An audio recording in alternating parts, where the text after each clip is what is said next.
when you talk about cheating, I usually put that under the category of academic dishonesty, because it's more about dishonesty than it is cheating. Does that make sense? Yeah.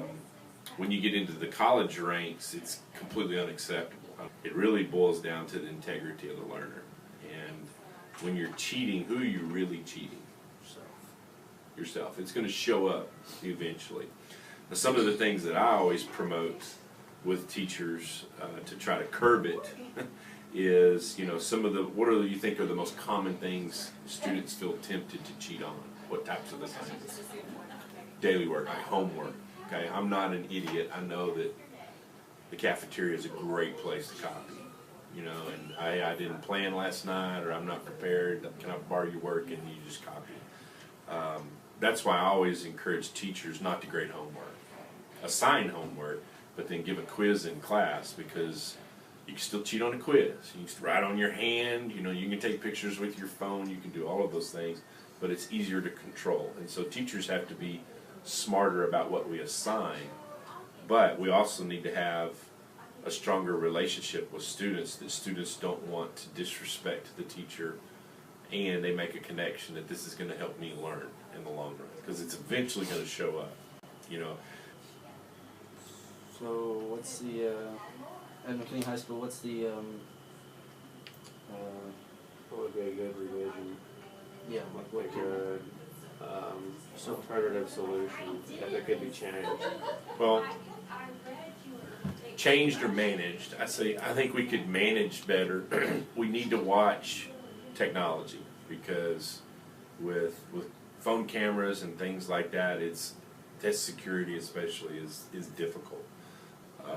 We're preparing you for life and for college, where those consequences are a lot. It's more about the relationship between the student and the teacher than I am anything.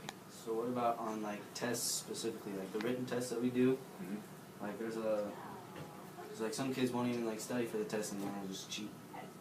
So how could you? Just like wandering eyes, they're looking on other papers. Yeah, or they get answers from periods before.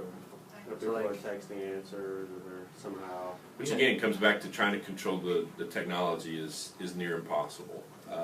I think the person that texts out answers and the person that uses them inappropriately are equally, they're joined at the hip so far as responsibility. But as teachers, it really falls back to us. We have to do a little more work. We've got to really ensure that that phones are put away, that eyes are on their own paper, but we also may have to come up with multiple versions of an assignment. It'll break you real quick if you think you're scot-free, ready to go, and you realize, oh, this is completely different. And it could sometimes just be a different order.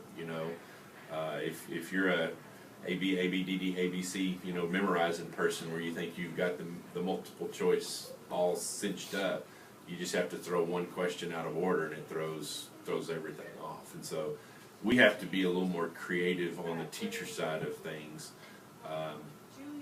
But also, it comes back, I think, to the relationship that the students have. If you have a strong relationship with your teacher, you're less prone to be dishonest. On your CBL, how in the world would you cheat?